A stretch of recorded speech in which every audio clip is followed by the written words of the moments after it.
Though President Obama claims to have accomplished a lot so far in his first term, many progressives are still frustrated because they say it's not enough. He was on the road in Chicago today touting the revival of the auto industry before heading to another fundraiser tonight. But progressives want to know what happened to the public option, or a strong financial reform bill, or a clean energy bill, or civil liberties. Where did the Fourth Amendment go? Do we still need a warrant for a search and seizure?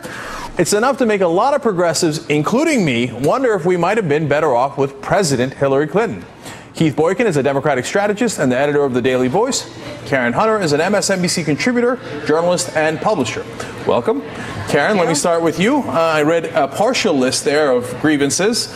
Does it make you go, I wonder if we should have gone in a different direction? No, it absolutely doesn't. And when you say seems to have accomplished a lot, I think basically we're suffering from what I call post-traumatic first African-American president syndrome, where we're not giving this man an opportunity to really, we keep hitting him with all of these things. But the reality is, Cenk, he's done more in 2 years than any other president since 1930. So let's be really careful about that. Now, it depends on how you're counting, right? And look, I'm not talking about conservatives who say, he ate his hamburger wrong or he wore the wrong thing down on the Gulf Coast. Those are absurd, right? But when you get to substance stuff, Keith, Fourth Amendment. I mean, look, he's still doing the warrantless wiretapping that Bush was doing. Well, is that the change we voted for? Well, not everything that Obama promised has come to fruition. We can't deny that. At the same time, I have to agree with Karen that there has been enormous progress that's been made. I worked in the Clinton White House, and by the way, I think Hillary Clinton would have made an excellent president. But I think we made the right choice. The voters made their decision.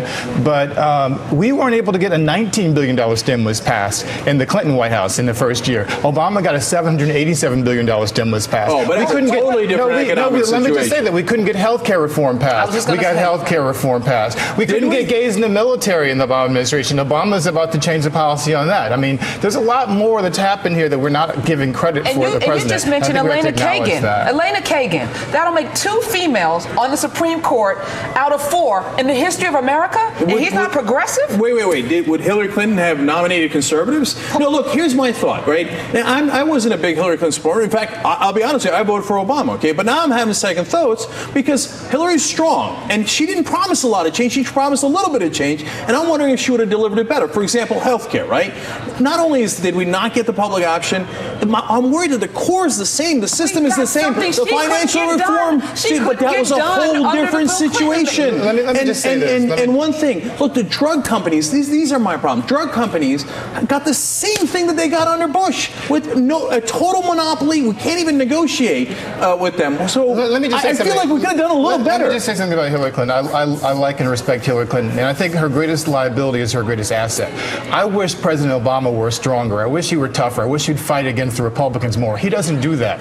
I get the impression that Hillary would have done that, and she still would do that if she were president. That's a good thing for progressives like myself. The problem is we live in a very polarizing political atmosphere, and the Republicans have shown complete obstructionism to anything the Democrats try to do. So there's no possibility that with the history of the Bill Clinton presidency, that the Republicans would go along with what Hillary Clinton would want to do as well. Exactly. I don't disagree with that at all. So, Karen, look, he wasn't going to get anything from the Republicans anyway. He didn't get their votes. He doesn't get their support.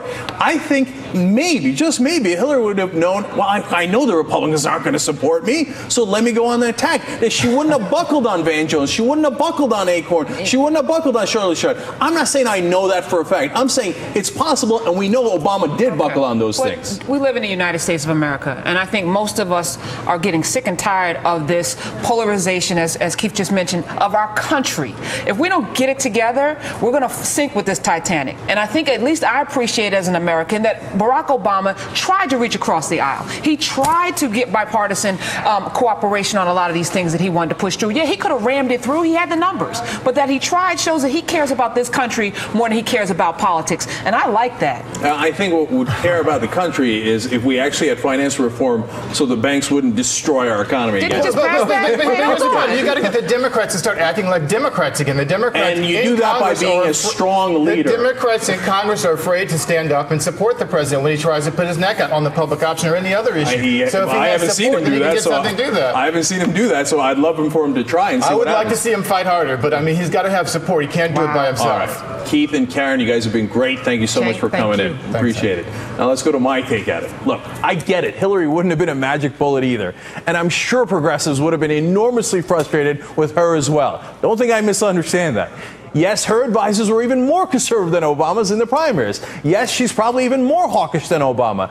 And Senate Republicans thought she was more conservative overall. But she is more experienced. That means she could have ignored her advisors easier. She is strong and might have provided more leadership on some important issues and might have been less reluctant to take on the Republicans. But this is mostly about disillusionment with Obama. Senator Clinton was at least more honest about how much change she was going to try to deliver. If we were going to go for pocket change, with Hillary, we might have gotten a dime instead of the nickel we got with President Obama.